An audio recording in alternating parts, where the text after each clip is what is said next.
नमस्कार, मैं हूं सुधीर चौधरी और ब्लैक एंड व्हाइट में आपका स्वागत है। आज हम सबसे पहले आपको बताएंगे कि कैसे भारत के शहर शहर, गांव गांव में नाबालिग लड़कियों के साथ अपराध की घटनाएं बढ़ती ही जा रही हैं। आज आपको देश की राजधानी दिल्ली में दुमका पार्ट 2 दिखाएंगे। दिल्ली में अरमान अली नाम के एक 19 साल के लड़के ने नैना नाम की एक 16 वर्षीय लड़की के साथ जबरदस्ती दोस्ती करने की कोशिश की और जब लड़की ने मना किया तो उसे गोली मार दी। इसी तरह झारखंड के दुमका में अंकिता नाम की लड़की को शाहरुख नाम के एक लड़के ने जिंदा जला दिया था। आप सबको याद होगा, सिर्फ इसलिए कि अंकिता ने शाहरुख से दोस्ती करने से इनकार कर दिया था। हमारे देश के अलग अलग शहरों में नाम बदलकर लड़कियों से दोस्ती करने का खूनी खेल खुलेआम इस समय चल रहा है और हम सब इसे मामूली अपराध की घटनाएं मानकर चुप बैठे हैं, बल्कि अपराध नहीं, एक बहुत बड़े सामाजिक तूफान की आहट है। आज हम इसी तूफान से आपको सावधान करेंगे। इसके बाद हम आपको उत्तर प्रदेश में गैर मान्यता प्राप्त मदरसों के सर्वे के बारे में बताएंगे, जिसकी वजह से वहां की राजनीति अब उबल रही है। मुस्लिम धर्मगुरु और मुस्लिम नेता मदरसों की इस गिनती से अचानक घबरा गए हैं। आज उन सब से हमारा सवाल है कि मदरसों की गिनती से मजहब खतरे में कैसे आ सकता है, और अगर मदरसों पर सरकार का नियंत्रण रहता है तो इसमें इतनी चिंता की क्या बात है। हमारे देश में बड़ी संख्या में मठ और मंदिरों पर सरकार का नियंत्रण है। वैष्णो देवी मंदिर हो या सिद्धि विनायक मंदिर, इन पर सरकार का नियंत्रण है। लेकिन आपने ऐसी कोई मस्जिद या चर्च के बारे में नहीं सुना होगा जो सरकार के नियंत्रण में हो। और आखिर में हम आपको बताएंगे कि अमेरिका की एयरफोर्स ने अपने 400 शिनूक हेलीकॉप्टर्स की उड़ान पर रोक क्यों लगा दी है। ये अमेरिका के सबसे भरोसेमंद और आधुनिक हेलीकॉप्टर्स हैं और अब इनके इंजन पर सवाल उठ रहे हैं। हालांकि एक भी हेलीकॉप्टर क्रैश नहीं हुआ है, लेकिन इसके बावजूद अमेरिका ने अपने सैनिकों की सुरक्षा के लिए, अपने पायलट्स की सुरक्षा के लिए इतना बड़ा फैसला ले लिया। चिंता की बात यह है कि भारतीय वायुसेना भी इन हेलीकॉप्टर्स का इस्तेमाल करती है, इसलिए आज इसका संपूर्ण विश्लेषण आपके लिए करेंगे। आज जो ये मुद्दा हम आपके सामने उठा रहे हैं, ये देश की करोड़ों लड़कियों के लिए उठा रहे हैं, देश के करोड़ों परिवारों के लिए उठा रहे हैं जो लगातार वर्षों से घुट घुट कर जी रहे हैं, जो जानते हैं कि जब उनकी लड़कियां, परिवार की लड़कियां बाहर निकलती हैं तो उनके साथ यही सब हो रहा है, लेकिन असहाय हैं, उन्हें कहीं से भी कोई मदद नहीं मिल रही है। इस खबर का एक दूसरा पहलू यह भी है कि हमारे देश में महिलाओं के खिलाफ अपराध और अत्याचार की घटनाएं कम होने की बजाय लगातार बढ़ रही हैं, और इस बात का जिक्र हाल ही में आई नेशनल क्राइम रिकॉर्ड्स ब्यूरो यानी एनसीआरबी की रिपोर्ट में भी किया गया है। इस नई रिपोर्ट के मुताबिक पिछले साल यानी वर्ष 2021 में महिलाओं के खिलाफ होने वाले अपराधों में 15% की वृद्धि हुई है। हर 74 सेकंड में हमारे देश में एक महिला के साथ कोई ना कोई अपराध हुआ। पिछले साल 31,677 महिलाओं के साथ रेप हुआ, जिनमें से सबसे ज्यादा 6,337 रेप अकेले राजस्थान में दर्ज हुए हैं, जबकि मध्य प्रदेश में लगभग 3,000, उत्तर प्रदेश में 2,845 और दिल्ली में 1,226 रेप के मामले दर्ज हुए। इसके अलावा यह रिपोर्ट कहती है कि दिल्ली महिलाओं के लिए सबसे असुरक्षित शहर है, जहां हर 24 घंटे में दो नाबालिग लड़कियों के साथ रेप की वारदात होती है औसतन।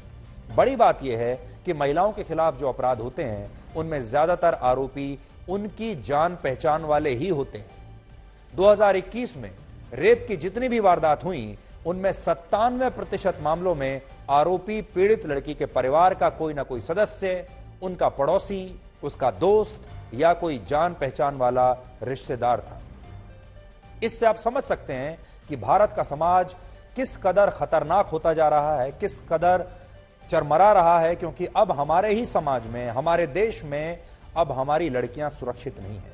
और ये सब काम करने वाले लोग वो हैं जो हमारे ही आसपास रहते हैं, हमारे पड़ोसी हैं, हमारे दोस्त हैं, या वो लोग हैं जो उन लड़कियों से दोस्ती करना चाहते हैं। और ये वो लोग हैं जिन पर कई बार हम भरोसा कर लेते हैं और भरोसा ये लोग इस तरह से तोड़ते हैं। पिछले महीने ही भारत की आजादी को 75 वर्ष पूरे हुए हैं और हमने अमृत काल में प्रवेश किया है। लेकिन सोचिए, यह कैसा अमृत काल है जिसमें भारत की 68 करोड़ महिलाएं सुरक्षित नहीं है। प्रधानमंत्री मोदी ने स्वतंत्रता दिवस के मौके पर लाल किले से दिए अपने भाषण में इस बात को प्रमुखता से उठाया था। झारखंड और फिर दिल्ली की इस घटना के बाद आज हमारी आपको एक सलाह है, और वो ये कि आप सोशल मीडिया को लेकर बहुत बहुत सावधान हो जाइए। खास तौर पर हमारे देश की जो लड़कियां हैं वो सोशल मीडिया पर ऐसे किसी भी व्यक्ति की फ्रेंड रिक्वेस्ट को स्वीकार ना करें, एक्सेप्ट ना करें, जिन्हें वो अच्छी तरह से जानती नहीं है।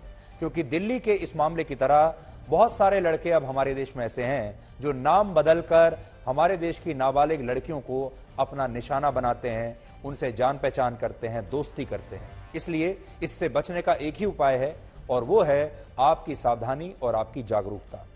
जितने भी माता पिता और परिवार हमें देख रहे हैं इस समय, उन्हें अब ये देखना होगा, अगर आपके घर में भी कोई नाबालिग लड़की है तो उस पर थोड़ी सी नजर रखिए और ये देखिए और उनको एजुकेट कीजिए, उनमें जागृति लाइए और उन्हें समझाइए कि अगर सोशल मीडिया पर कोई ऐसा लड़का उनके साथ दोस्ती करना चाहता है जिस पर भरोसा नहीं किया जा सकता या जिसको वो ठीक से जानती नहीं है, तो ऐसे लोगों के संपर्क में आने से बचें। यही अभी फिलहाल इसका एकमात्र रास्ता है।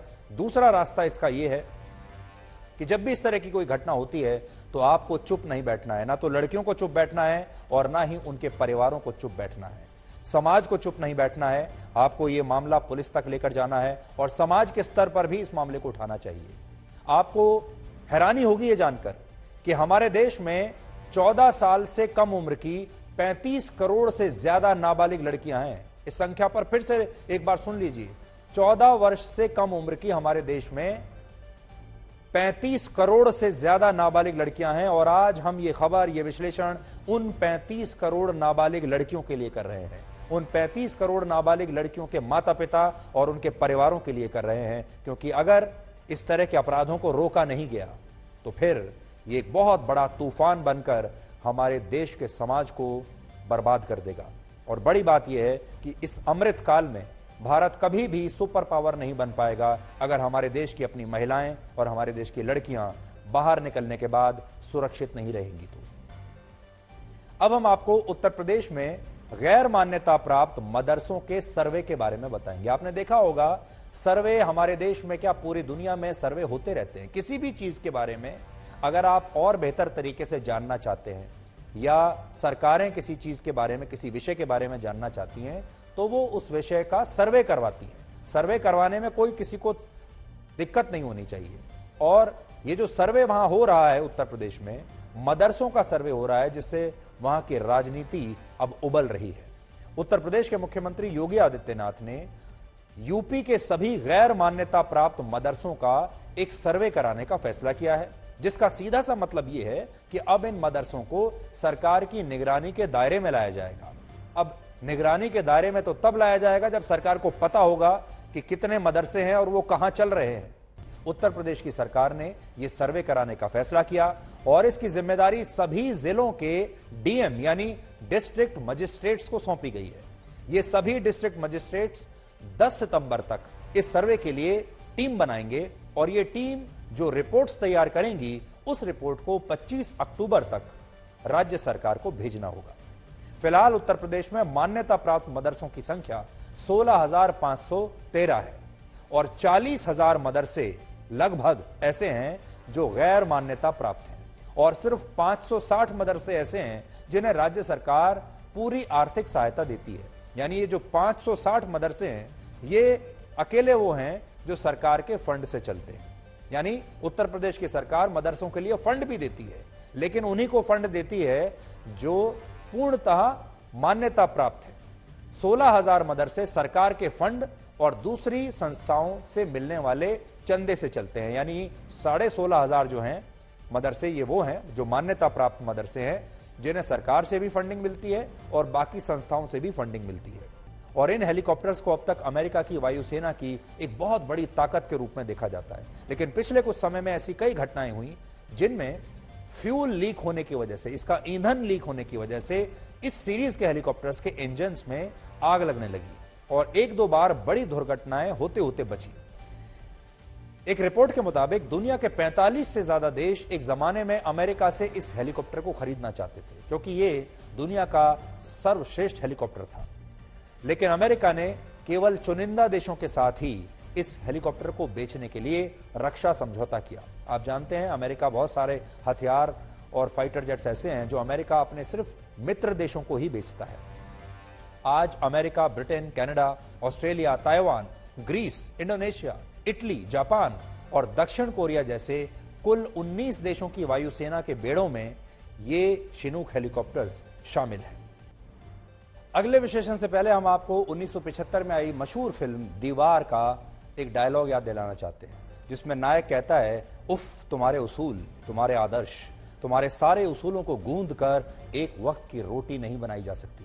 क्या दिया है तुम्हारे इन आदर्शों ने। यह डायलॉग इस बात का प्रतीक बन गया कि समाज में नैतिकता विलुप्त हो रही है और अब लोग उसूल और आदर्शों की बजाय चालाकी और तरकीबों से आगे बढ़ना चाहते हैं। लेकिन आज पुर्तगाल से जो खबर हम आपको बताने वाले हैं उसे देखकर आप समझ जाएंगे कि नैतिकता और आदर्श आज भी जिंदा है। पुर्तगाल की स्वास्थ्य मंत्री मार्टा टेमिडो ने इस बात पर इस्तीफा दे दिया कि उनकी राजधानी लिस्बन के एक अस्पताल में एक भारतीय गर्भवती महिला को बेड नहीं मिला, जिसकी वजह से उसकी मृत्यु हो गई। इस घटना से पुर्तगाल के स्वास्थ्य मंत्री बहुत आहत हुई और उन्होंने इसे अपनी स्वास्थ्य नीति की एक बहुत बड़ी नाकामी माना और नैतिकता के आधार पर इस्तीफा दे दिया। अब आखिर में आज का इतिहास।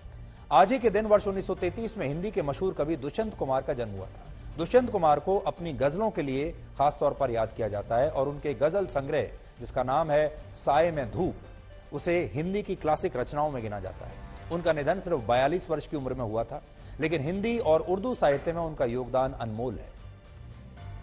1927 में आज ही के दिन मशहूर लेखक और उपन्यासकार राही मासूम रजा का जन्म हुआ था। आधा गांव और ओस की बूंद उनके लिखे कुछ खास उपन्यास हैं और उन्होंने मशहूर टीवी सीरियल महाभारत के लिए स्क्रिप्ट और डायलॉग्स लिखे थे और वो हिंदी फिल्म इंडस्ट्री के बहुत बड़े गीतकारों में से एक थे।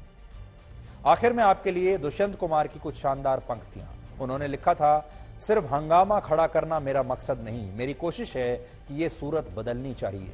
मेरे सीने में नहीं तो तेरे सीने में ही सही, हो कहीं भी आग लेकिन आग जलनी चाहिए।